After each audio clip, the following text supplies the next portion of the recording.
Tout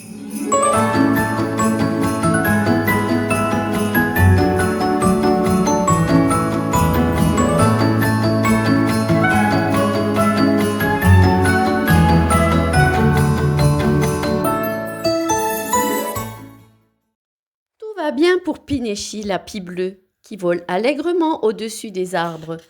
Elle a un long trajet devant elle et elle se presse autant qu'elle le peut. Elle cherche un bel endroit pour construire son nid et élever sa famille. De temps en temps, la voyageuse se perche sur la plus haute branche d'un arbre. Elle se camoufle dans les feuillages pour se reposer en sécurité et admirer le paysage. La pie replie alors ses ailes le long de son corps et se laisse bercer par la brise légère. Pinéchi est toute petite. Ses courtes ailes battent l'air frénétiquement et froufroutent tout le temps dans les voiles du vent.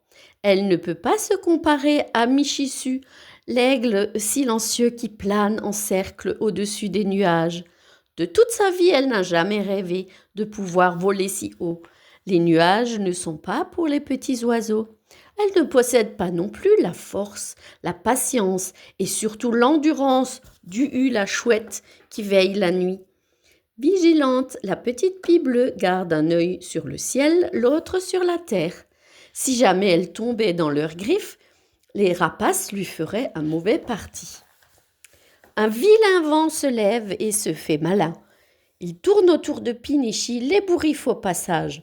Elle connaît bien le vent. On le croit absent, mais sournois, il est toujours là.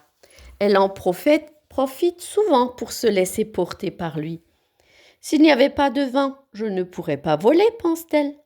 Mais voici que le vent se fait rageur. Sa course devient de plus en plus difficile. Elle pourrait s'arrêter, mais pour aller où? Elle préfère poursuivre son chemin. Je fais un petit saut par-dessus la colline, puis je me mets à l'abri de la tempête, décide Pinéchi. Dans les hauteurs, le vent se charge de verglas. Les plumes de la pie bleue s'imbibent d'eau.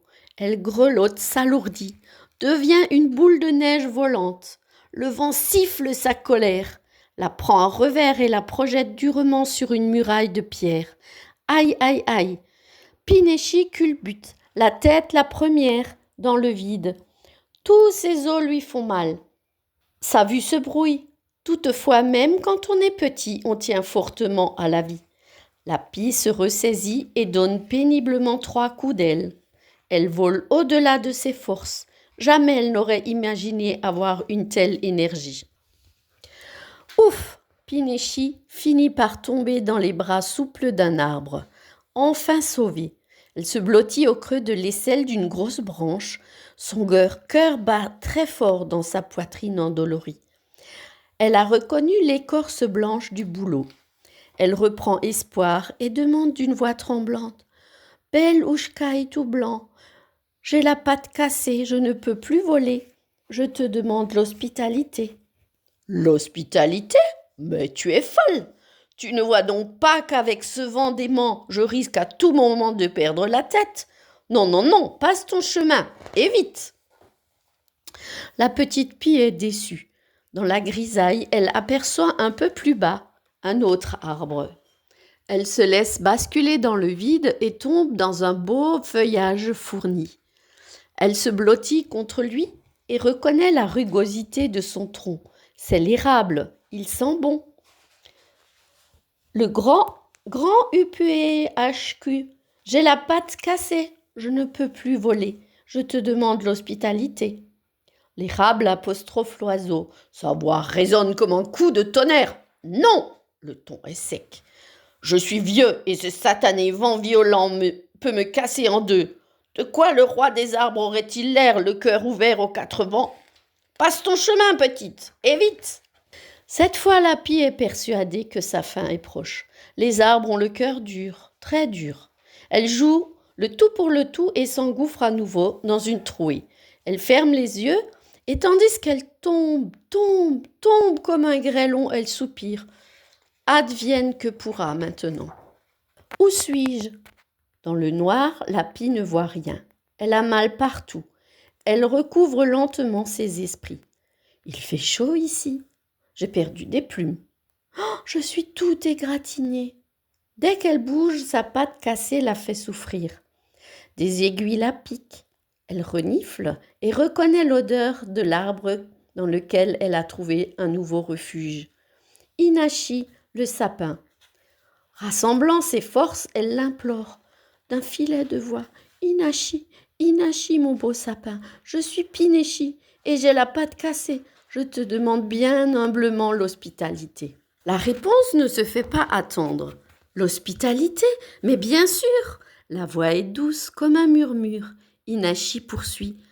Pinechi, chez moi, tu es chez toi. Tu peux te mettre à l'abri près de mon tronc. Je te protégerai du froid de mes longs bras. Tu n'as plus rien à craindre. Tu mangeras les graines de mes cônes, j'en ai plein la tête. Je dégouline de résine aussi. Tu peux t'en servir pour immobiliser ta patte cassée. Tu verras, ma médecine est forte, tu guériras vite. Émue, la petite pie murmure.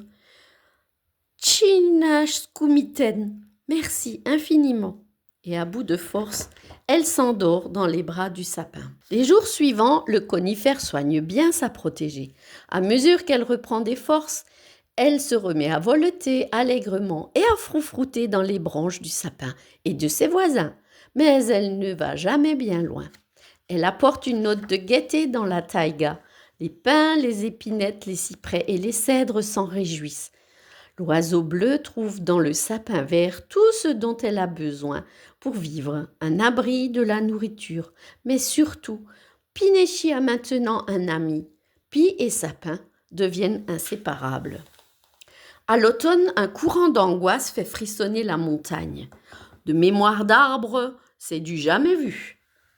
Et toi, en as-tu perdu? Interroge l'érable discrètement. Non. En es-tu certain? Oh, une poignée, pas plus. Pour la première fois de leur vie, les feuilles perdent leur magnifique feuillage. Leurs feuilles commencent par sécher sur la branche, elles jaunissent, rougissent, rouillent, puis au moindre coup de vent frais, elles s'envolent et culbutent. Le sol se tapisse de feuilles mortes et tous les feuillus deviennent chauves. Ils perdent toutes leurs feuilles et les oiseaux les quittent pour d'autres cieux plus accueillants. Qu'avons-nous bien pu faire de mal, se demande-t-il, pour mériter un tel châtiment de mère nature? Boulot, qui a la tête haute, fait de surprenants constats qu'en bas, tous les conifères sont encore verts, même qu'ils resplendissent de lumière sous la pluie. Pourquoi nous et pas eux, se questionne-t-il. Aidé par le vent, il se penche au-dessus de la vallée et voit qu'une joyeuse colonie de petits oiseaux a élu domicile dans la sapinière, et il les entend jacasser. Honteux, l'arbre se redresse et comprend que la nature s'est chargée de rappeler aux orgueilleux de son espèce qu'il y a un prix à payer pour leur manque de compassion à l'égard des plus petits qu'eux. Depuis ce jour, les feuillus de la forêt sont dépouillés de leurs feuilles quand vient l'automne.